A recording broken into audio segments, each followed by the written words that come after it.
زینب امریکہ سے پوچھتی ہیں، میں کچھ لوگوں کے بہکاوے میں آ گئی اور کالا جادو سیکھنا شروع کر دیا۔ یہ کالا جادو ایک لڑکا مجھے سکھاتا تھا اور وہ میرے خاوند پر بھی جادو کرتا تھا۔ پھر میرے دل میں یہ خیال آیا کہ یہ غلط ہے، میں نے یہ کام چھوڑ دیا اور اللہ تعالیٰ سے معافی مانگی اور قرآن پڑھتی رہی اور دعائیں بھی کی، لیکن اس کے بعد اثرات ابھی تک باقی ہیں۔ میرے استاد جادوگر کا کہنا ہے کہ تم نے ان چیزوں کا دروازہ کھول دیا ہے، اب یہ بند نہ ہوگا جب تک کہ میں اس کو مکمل نہ کر دوں۔ میں شدید پریشان ہوں، میری مدد کیجیے، میری زندگی مسلسل تباہی کی جانب بڑھ رہی ہے۔ قرآن بھی چھوٹا جا اتنے کیا ہوں پرلے پاس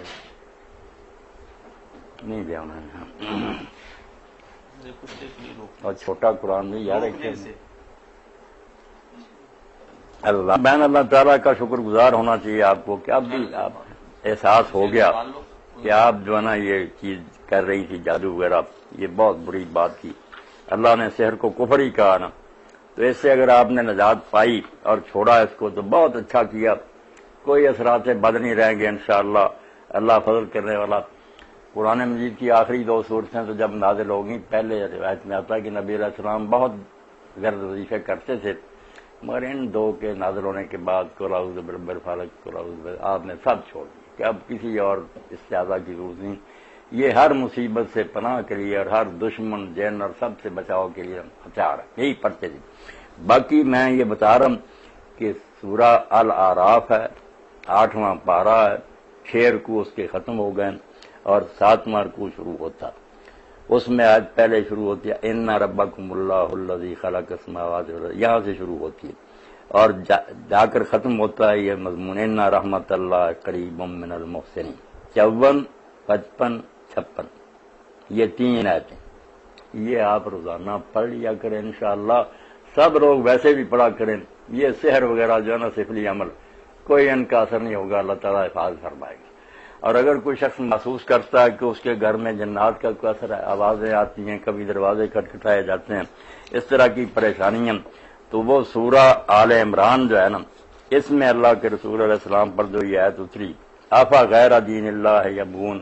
وَلَهُ أَسْلَمَ مَنْ فِي السَّمَاوَاتِ وَالْأَرْضِ طَوْعًا وَكَرْهًا وَإِلَيْهِ يُرْجَعُونَ، یہ 83 نمبر آیت ہے۔ یہ آیت جو نا اس کو بھی سر پر ہاتھ رکھ کر دایا تھوڑی آواز سے جیسے میں بول رہا ہوں اتنا کہہ دیا کریں روز گھر میں،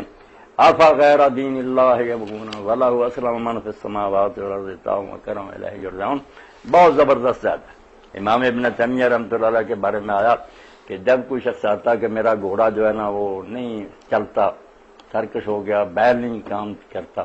تو آپ کہتے اس کے کان میں جا کر یہ کہو، وہ کہتا سچے دل سے، اور مفہوم اس کا یہ کہ اللہ کے علاوہ کسی اور کے حکم کے منتظر ہو، زمین و آسمان کی ہر شے اس کی فرما بردار ہے، تم اس کا حکم نہیں مانو گے، تم نے اس میں پیدا کیا اور اس کام کے، تو وہ سر پر دوڑ پڑتے تھے، فوراً چلنا شروع ہو جاتے تھے۔ عقیدے کی بات ہے کہ اللہ کو مانے اور یہ پڑھے آفا غیر دین اللہ یبغون، کیا اللہ کے سوا کسی اور کا حکم ڈھونڈتے ہو،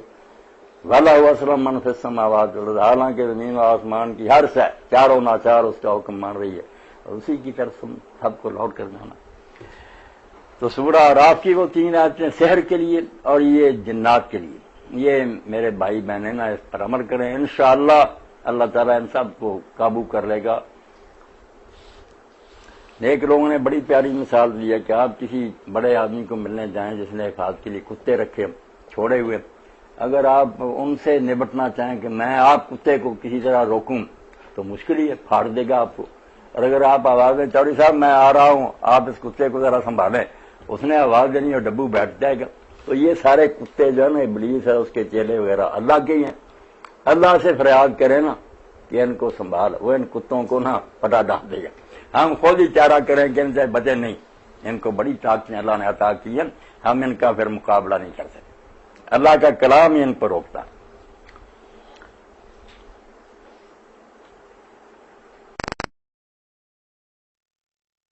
مولانا صاحب ایک دوست ہیں، وہ پوچھتے ہیں